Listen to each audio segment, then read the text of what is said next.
요한계시록 4장 영광 받으실 하나님 한 절씩 11절까지 나눠서 읽어보도록 하겠습니다. 제가 1절 2일 후에 내가 보니 하늘에 열린 문이 있는데 내가 들은 바 처음에 내게 말하던 나팔소리 같은 그 음성이 이르되 이리로 올라오라. 이후에 마땅히 일어날 일들을 내가 내게 보이리라 하시더라.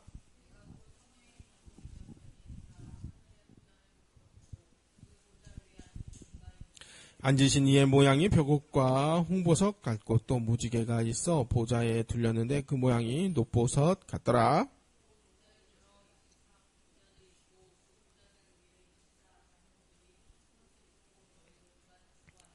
보좌로부터 번개와 음성과 우레소리가 나고 보좌 앞에 켠 등불 7이 있으니 이는 하나님의 7 영이라.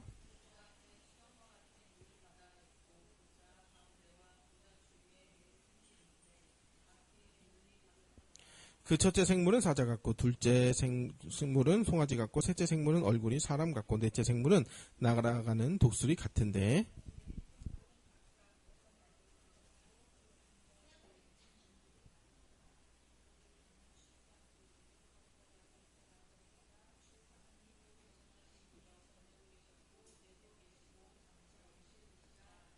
그 생물들이 보좌에 앉으사 세세토록 살아계신 이에게 영광과 존귀와 감사를 돌릴 때에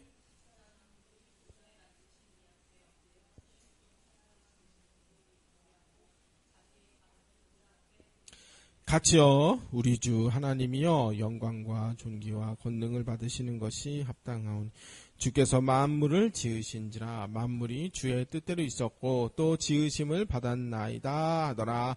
아멘 해서 이제 2장 계시록 2장 3장에는 7교회가 처한 상황에서 영적인 전투를 하고 이기는 자가 되어야 한다라는 권고와 또 질책과 책망 등등의 내용들을 봤었습니다. 그리고 또 마지막에 이제 예수님이 어떤 분이신가 정리하면서 2장 3장을 마쳤습니다. 오늘부터 이제 4장. 4장은 이제 앞에 2장 3장과 대조해서 4장 5장에는 승리한 성도들이 하나님을 찬양하는 천상의 교회를 보여줍니다. 4장에서는 보좌에 앉으신 창조주 하나님께서 영광을 받으시는 내용이 주로 나오고 이제 내일 모레 주일 5장에는 구속주이신 어린 양 예수 그리스도께서 영광을 받으시는 내용이 주로 나오게 됩니다. 이런 영광에 참여할 수 있는 사람은 2장 3장에서 성령님께서 하시는 말씀을 듣고 순종함으로 이기는 자가 되어야 한다. 이런 자들이 참여할 수 있다. 우리가 그렇게 생각하면 되겠습니다. 우리의 목표는 영원토록 하나님께 영광 돌리는 새하늘 새 땅 영원한 천국이기 때문에 7교회에 성령님께서 하신 말씀을 깊이 생각하면서 인내하며 정결한 신부가 되어야 합니다. 자, 이제 한 절 한 절 보도록 하겠어요. 4장 1절. 2일 후에 내가 보니 하늘에 열린 문이 있는데 내가 들은 바 처음에 내게 말하던 나팔소리 같은 그 음성이 이르되 이리로 올라오라. 이후에 마땅히 일어날 일들을 내가 내게 보이리라 하시더라. 요한은 7교회에 대한 내용 이후에 새로운 환상을 계시로 받게 됩니다. 2일 후에 이제 새로운 이제 환상이 보게 됐다는 거예요. 하늘에 열린 문이 있다고 했는데 이는 하나님이 요한에게 계시를 전달해 주었다라는 의미로 직접 마치 하나님을 배움는 듯한 그런 이제 표현이 되겠습니다. 비슷한 장면이 창세기 28장 17절에 보면 야곱이 돌베개를 베고 자다가 하늘과 연결된 사다리를 보았는데 천사가 오르락내리락 하는 장면을 야곱이 본 일이 있었습니다. 이것은 하나님이 야곱을 만나기 위해 내려오셨음을 의미합니다. 예수님은 자신을 양의 문이라 그렇게 했습니다. 우리는 예수님을 통해 하나님을 만나게 되며 또 기록된 말씀을 통해서 하나님의 뜻을 알 수 있습니다. 그러니까 지금도 우리가 요한처럼 환상 보자 그러면 안 돼요. 자, 내가 들은 바, 이때는 이제 성경이 완성되기 이전에 시기이기 때문에 이제 사도들에게 환상과 계시 꿈으로 직접 하나님이 나타나셨었는데, 지금도 우리 이렇게 하겠다 그러면 안 돼요. 꼭 그렇게 하는 사람들이 뭐라면 성경적으로 하는 거 아니냐 이렇게 말하는데, 그러면 안 돼요. 내가 들은 바 처음에 내게 말하던 나팔 소리 같은 그 음성이 들렸다. 요한이 그렇게 말했거든요. 이는 이제 과거 이제 지난번에 계시록 1장 10절에 성령에 감동되어 계시를 받을 때, 그때와 이제 같은 의미가 되겠어요. 나팔 소리 같은 음성이 들렸다. 근데 나팔 소리는 뭐냐면 신호를 보낸다, 그런 의미가 있어요. 먼 훗날 우리 귀에 하늘에 나팔 소리가 들리게 되는 날이 올 거예요. 천사들이 막 호령을 해요. 열중셔 차려 호령을 하는 날이 와요. 그날은 예수님의 재림, 심판을 알리는 신호다. 그때 그 나팔 소리는 그렇게 생각하면 됩니다. 구약에 나팔을 부는 장면이 여러 번 나옵니다. 여리고성을 무너뜨릴 때 양강 나팔을 제사장들이 불며 행진을 했습니다. 그래서 나팔을 부는 일은 하나님의 임재하심과 또 전쟁의 승리를 알리는 방법이었었습니다. 시편 82편 3편에 초하루와 보름과 우리의 명절에 나팔을 불지어다. 이는 이스라엘의 율례요 야곱의 하나님의 규례로다. 그래서 절기에 들려오는 나팔 소리를 통해 하나님의 구원을 기억했습니다. 나팔 소리는 새로운 일을 행하시는 신호가 되겠습니다. 요한에게 나팔 소리 같은 예수님의 음성이 들려왔습니다. 이르되 이리로 올라오라. 이후에 마땅히 일어난 일들을 내가 내게 보이리라 하시더라. 그래서 요한이 모세나 바울처럼 그 3층천에 올라가서 직접 만났다, 그런 의미는 아니고요. 새로운 계시와 환상을 보게 되었다, 그런 이제 내용이 되겠어요. 이후에 마땅히 될 일이라 그랬는데, 이거는 하나님이 주권적으로 반드시 이루실 일을 말하는 것입니다. 이루어질 수도 있고 아닐 수도 있는 그런 계시가 아니라 반드시 일어날 일, 하나님께서 주권적으로 이루실 일을 말씀하는 것입니다. 2절에 내가 곧 성령에 감동되었더니 보라, 하늘의 보좌를 베풀었고 그 보좌 위에 앉으시니가 있는데, 그랬습니다. 요한은 하늘에 있는 보좌를 보았습니다. 그러니까 왕이 앉는 의자, 보좌를 보았습니다. 당시 로마 황제의 보좌는 최고의 권세를 의미했습니다. 로마 황제의 보좌보다 더 높은 보좌에 하나님이 앉아 계셨습니다.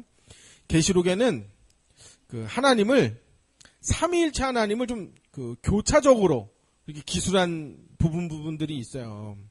그래서 하나님이 앉아 계신다. 주로 지금 4장은 하나님이 영광 받으신다라는 내용이지만, 보좌에 앉아 계신 인자다 그러면 이제 예수님이다, 그렇게도 할 수가 있잖아요. 그러니까 교차적으로 일부러 설명을 했어요. 그래서 7교회에 보낸 편지들도 보면은 시작은 예수님이 시작했는데 끝날 때는 성령이 교회들에게 하시는 말씀을 들을지어다, 그렇게 끝난단 말이에요.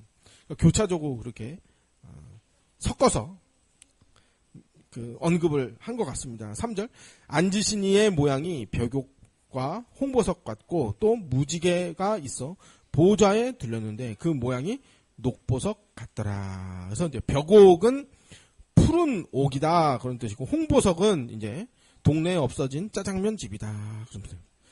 자, 우리 동네 홍보석 없어졌어요.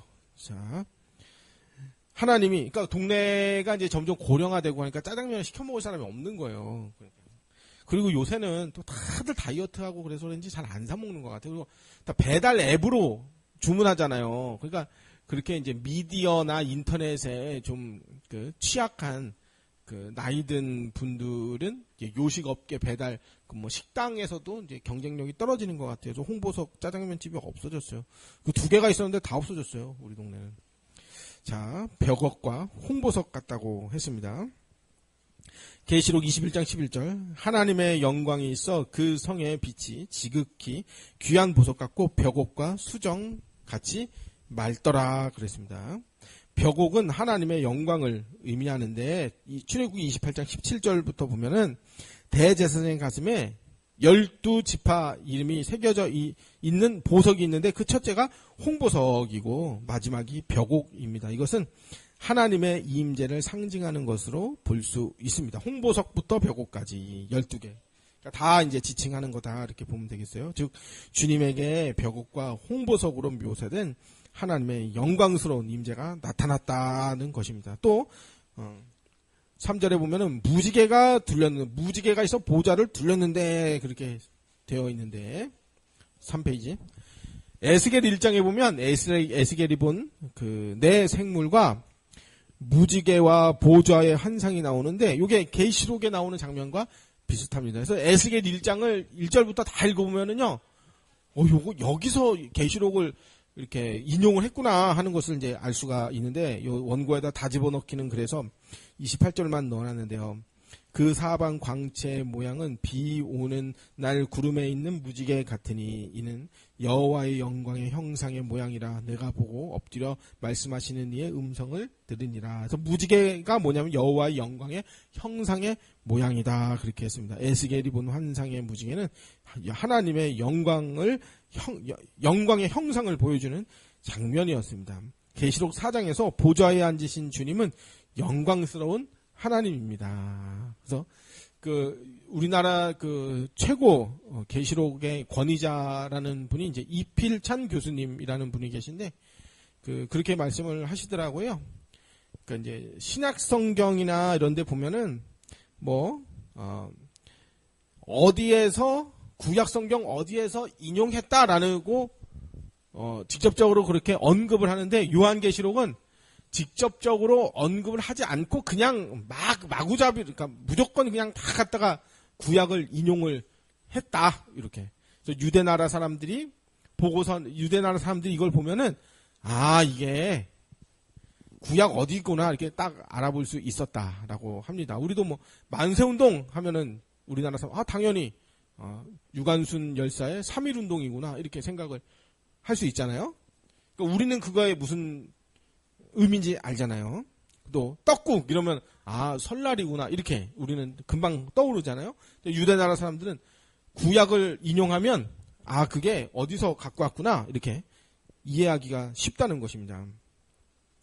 또 계시록 4장 4절 보좌에 둘러 24 보좌들이 있고 그 보좌들 위에 24 장로들이 흰옷을 입고 머리에 금관을 쓰고 앉았더라. 그러니까 보좌가 24개가 있고 거기에 이제 24 장로가 금관을 쓰고 그 보좌에 앉아 있더라. 하늘 보좌에 영광스러운 주님이 계시는데 이 보좌에 24 보좌들이 또 있습니다. 그리고 그 보좌들 위에 24 장로들이 흰 옷을 입고 머리에 금 면류관을 쓰고 앉아 있었습니다. 여기서 흰 옷을 입고 금 면류관을 쓰고 있는 24 장로들은 구약의 이스라엘 12지파, 신약의 12제자에서 이제 24다. 보통 이렇게 해석을 합니다. 즉 이들은 구원받은 백성들을 대표하는 사람들입니다. 24 장로들은 하나님의 백성들을 상징하는, 대표하는 사람들이다. 이렇게 볼 수 있습니다. 근데 이제 24 장로가 뭐냐에 대해서 여러 의견들이 있고 또 신앙 노선에 따라 조금씩 다르게 해석을 할 수가 있다고 합니다. 근데 우리는 이제 같은 신앙 노선에 그래도 대표적으로 건전하게 해석하는 내용들을 이제 따라가는 걸로 하도록 하겠습니다. 그래서 24 장로들은 이제 신구약을 대표하는 하나님의 백성들이다. 이렇게. 그래서 24 장로들은 흰옷을 입고 있었습니다. 그러면 흰옷이 뭐냐 하면은 계시록 7장 14절 예수 그리스도의 보혈로 씻음 받은 사람들을 의미하고 또 계시록 3장 4절에 자기를 더럽히지 않은 사람들. 성경에는 구원을 옷 입는 것으로 그렇게 많이 표현을 해놨습니다. 이 흰옷을 입었다는 것은 예수 그리스도의 보혈에 의해 씻음받은 사람들로서 예수님이 계시록 내내 성도들에게 주신 권면으로 이긴 자의 삶을 살아내라. 이렇게 합당하게 살아낸 사람들이다. 이렇게 볼 수가 있겠습니다. 이들은 모두 머리에 금 면류관을 쓰고 있었습니다. 성경에 보면 면류관에 관한 내용들이 여러 번 나옵니다. 면류관이 뭐냐 왕관이다 이렇게 생각하면 되어서 아주 영광스러운 상태를 표현하는 것이 이제 면류관이다. 상급이다. 그렇게 디모데후서 4장 7절 나는 선한 싸움을 싸우고 나의 달려갈 길을 마치고 믿음을 지켰으니 이제 후로는 나를 위하여 의의 면류관이 예비되었으므로 주 곧 의로우신 재판장이 그날에 내게 주실 것이요 내게만 아니라 주의 나타나심을 사모하는 모든 자에게 도니라 그랬습니다. 이제 믿음의 선한 싸움의 결과로 면류관, 의의 면류관을 쓰게 됐다. 또 계시록 2장 10절 너는 장차 받을 고난을 두려워하지 말라. 볼지어다 마귀가 장차 너희 가운데 몇 사람을 옥에 던져 시험을 받게 하리니 너희가 10일 동안 환난을 받으리라. 네가 죽도록 충성하라. 그러면 내가 생명의 관을 내게 주리라 했습니다. 그러니까 이기는 자가 받을 면류관이 바로 우리의 복된 상급이다 이렇게 생각하면 되겠어요. 이것을 받았다는 것은 하나님 나라에 우리가 속했다라는 것과 하나님 보시기에 칭찬받을 만한 자로 인정됐다. 또 영광스러운 자가 어떤 사람들인가 이걸 우리가 알 수 있습니다. 이 세상에 살면서 예수 그리스도에 의해서 구속받은 성도답게 우리는 죄악에 물들지 아니하고 신실하게 주님을 따라 거룩을 향해 인내함이 바로 주님을 기뻐시게 하는 삶이다라는 것을 알 수가 있습니다. 또 로마서 12장 1절 그러므로 형제들아 내가 하나님의 모든 자비하심으로 너희를 권하노니 너희의 몸을 하나님이 기뻐하시는 거룩한 산 제물로 드려라. 이는 너희가 드릴 영적 예배니라. 또 2절에 너희는 이 세대를 본받지 말고 오직 마음에 새롭게 함으로 변화를 받아 하나님의 선하시고 기뻐하시고 온전하신지 무엇인지 분별하도록 해라 했습니다.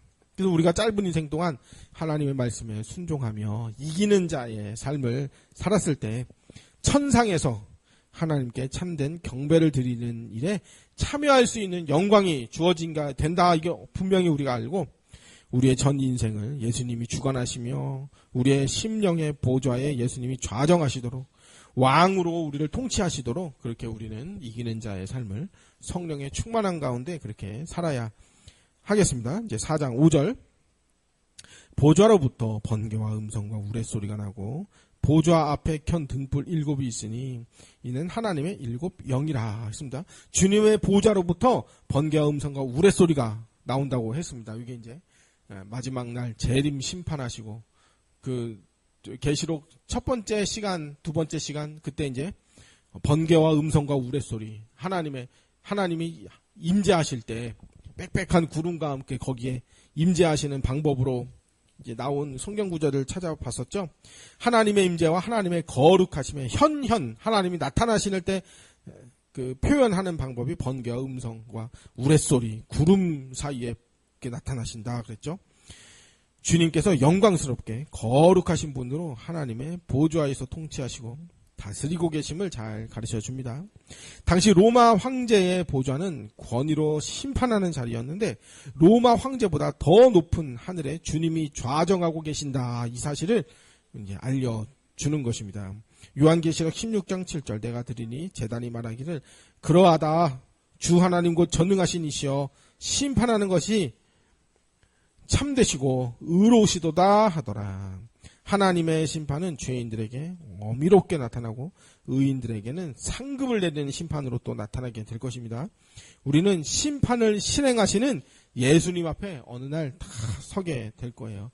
그 후엔 하나님 앞에 나아가 영광과 찬송을 드리는 천상의 예배에 우리는 참여하게 천상교회에 이제 참여하게 될 것입니다. 그러니까 이 땅에서 바벨론의 유혹에 빠지지 말고 이기는 자가 되어야 한다. 이걸 계속 명령하는 거예요. 오늘 이제 어떤 분하고 전화 통화를 했어요. 근데 이제 너무너무 안타깝대. 이제 얼마 전에 WRC 그 모든 이단성과 잘못됐다는 걸 다 인지를 했음에도 이제 지난주에 WRC에 갔다 왔대요. 갔다 오더니 도로 다락방이 돼버렸더래요. 그 모습을 보면서 너무 안타깝더래요. 이기는 자가 돼야 되는데 갔다 와 보니까 이제 화려하고 또 옛날에 만났던 친구들도 있고 자기들끼리 또 단합대회도 했겠죠. 야, 우리는 끝까지 이거 전도운동 해야 된다, 뭐 이렇게 했겠죠. 상관없다, 우리는 뭐 윤리도덕이 무슨 문제냐, 이렇게. 그래서 아휴, 속상하다. 이 거짓 선지자 놈들 때문에 이제는. 그러니까 이제는 몰라서 남아있는 사람은 없어요. 알면서 호도하는 사람들만 남은 거예요. 너무 안타까워요. 자, 그래서 4장 5절에 보좌 앞에 켠 등불이 7이 있는데 이는 하나님의 7영이라 했습니다. 앞서 여러 번 언급했던 표현으로 7영은 성령을 말씀하시는 거고요.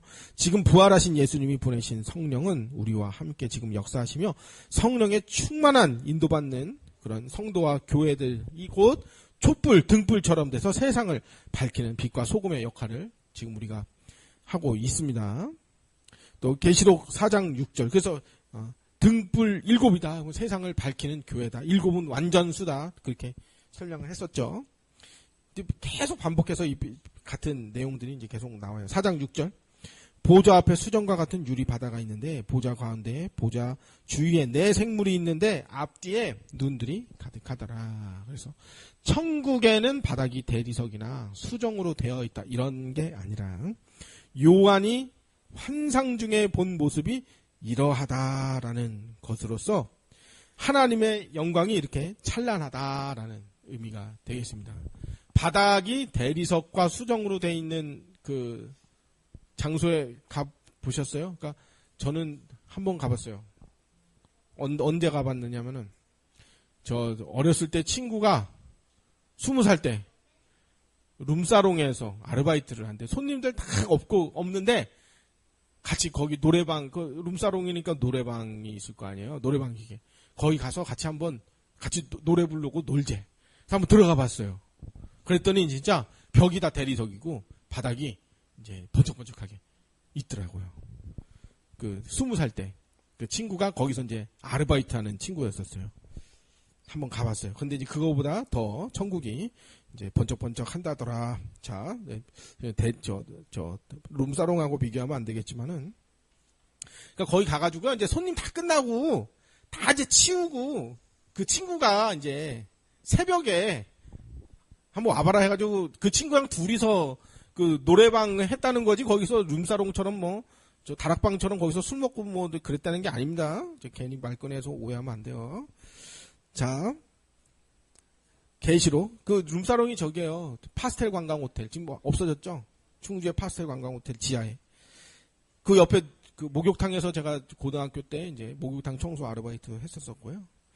자, 계시록 15장 2절 또 내가 보니 불에 섞인 유리 바다와 같은 것이 있고 짐승과 그의 우상과 그의 이름이 수를 이기고 벗어난 자들이 유리 바닷가에 서서 하나님의 검은 고를 가지고 그래서 유리바다 같은 것이 있다 그랬습니다.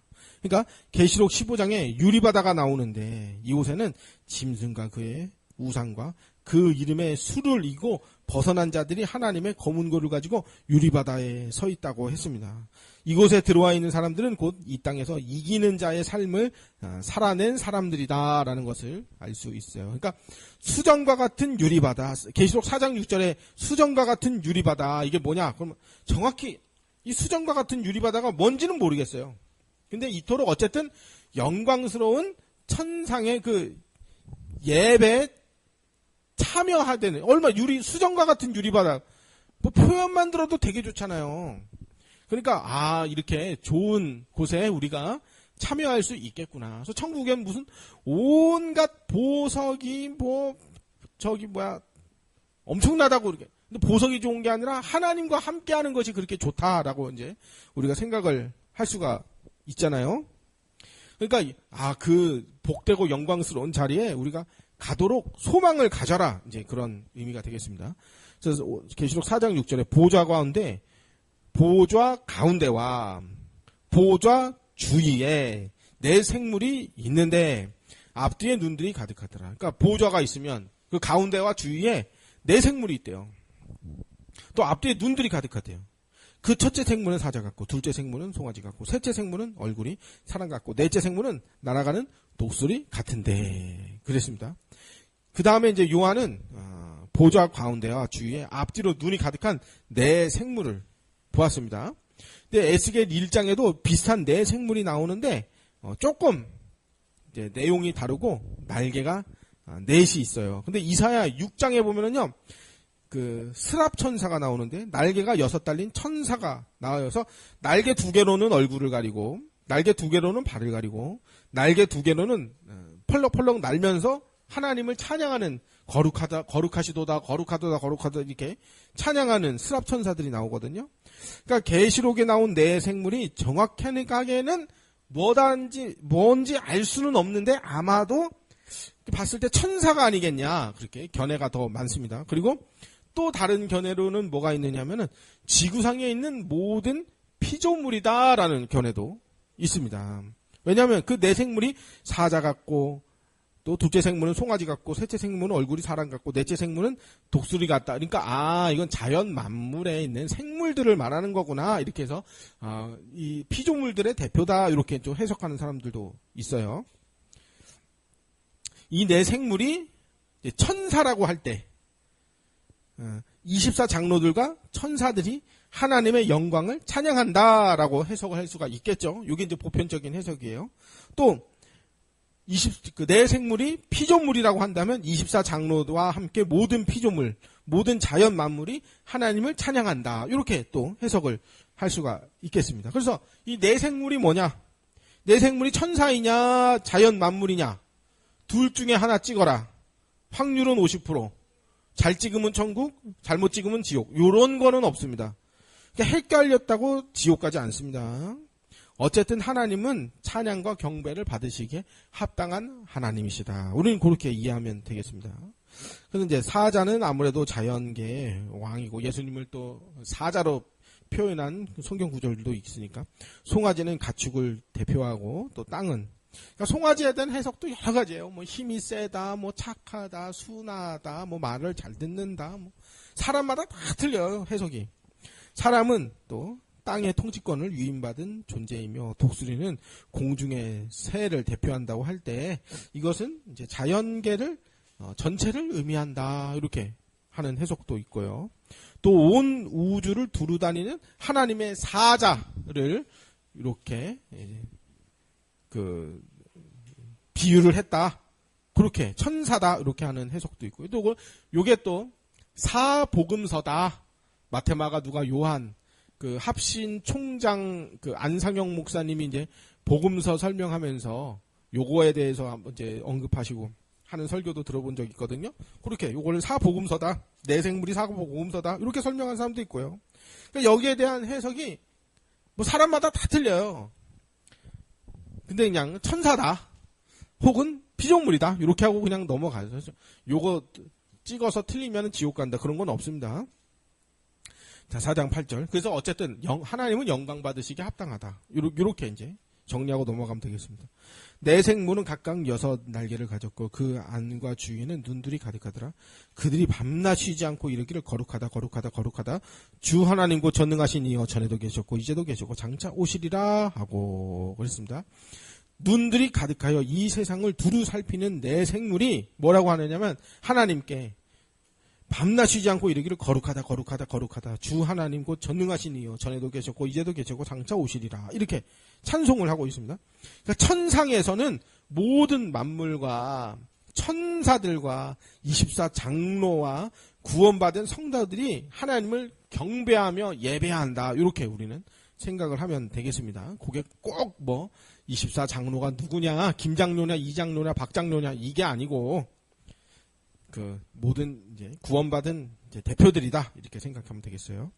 주 하나님 곧 전능하신 이여, 전에도 계셨고 이제도 계셨고 장차 오시리라, 이렇게 찬송하며 고백하는 내용을 보면은, 이걸 성부 하나님을 찬양하는 내용이지만 이걸 또 성자 예수님이다라고 봐도 또 무관하단 말이에요. 그래서 계시록에는 성삼위 하나님을 교차적으로 기록해놨다, 우리가 그걸 알 수 있죠.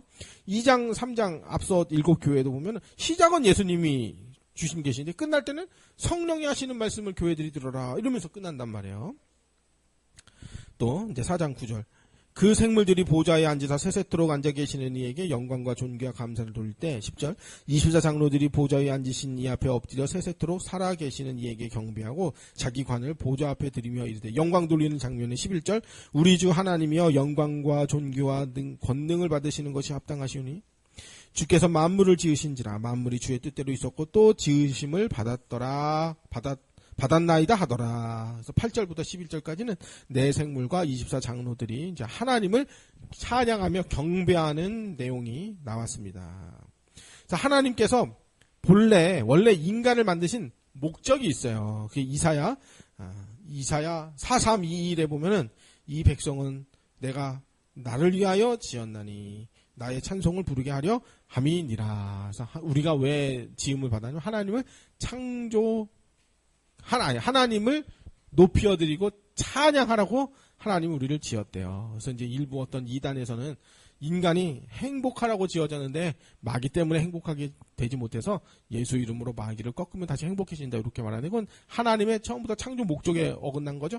인간이 행복하려고 인간이 지어진 게 아니라 하나님이 찬양받으시려고. 그래서 천국은 영원토록 하나님을 찬양할 사람들을 하나님이 불러내는 것입니다. 자기 백성. 그래서 천국의 주인공은 인간이 아니라 하나님입니다. 하나님이 영원토록 영광 받으시려고 자신에게 영광 돌릴 백성들만 불러내는 것입니다.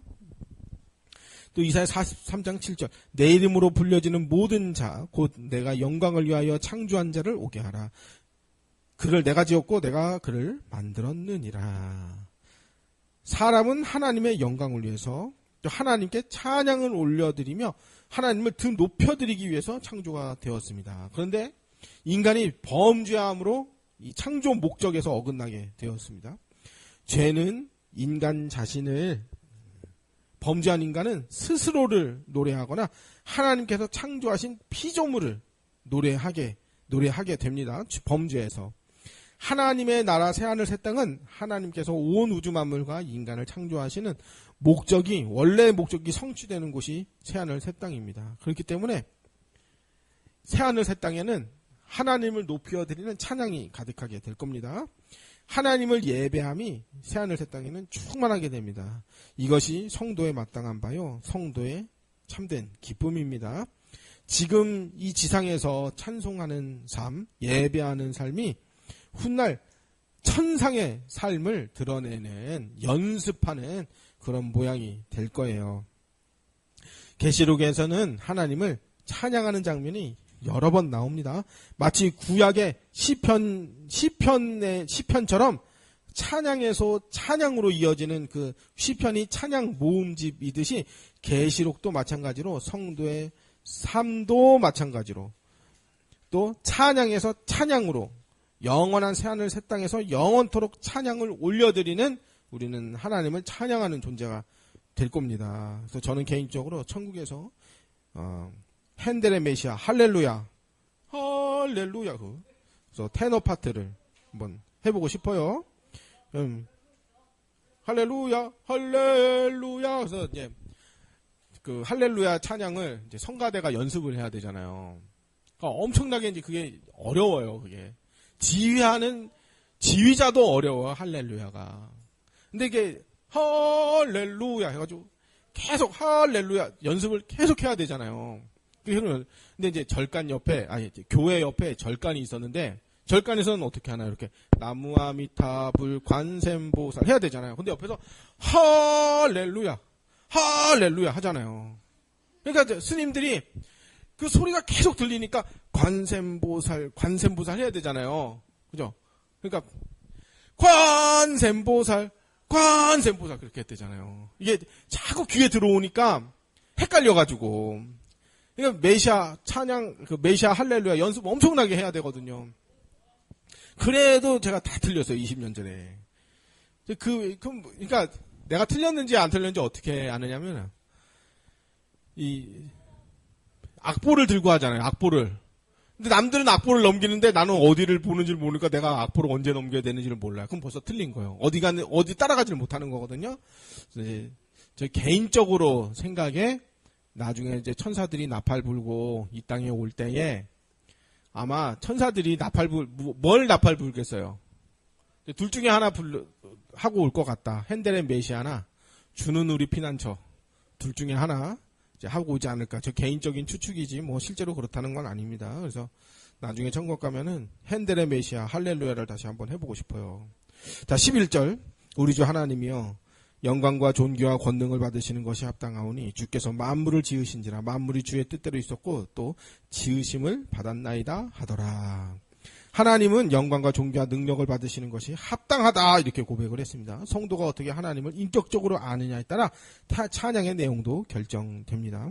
하나님은 영원한 천국에서 자신에게 영원토록 경배할 백성들을 부르시며 또 바르게 찬양하도록 자신이 누구인가에 대해서 또 하나님이 열심히 알리실 것입니다. 그래야 이제 찬양도 바르게 할 거 아니에요? 찬송을 받으시는 분이 어떤 분이시냐? 도대체 어떤 분이시길래 이 땅에서 이세벨의 미혹과 바벨론의 유혹과 적그리스도와 마귀와 죄의 소욕을 거부하고 하나님의 편에 서기를 선택했으며 이기는 자가 되도록 계시록을 통해 우리에게 하나님께서 아주 전인격적으로 지금 설득을 하시는 것입니다. 요한계시록이 하나님이 우리를 성도들을 설득하는 책이에요.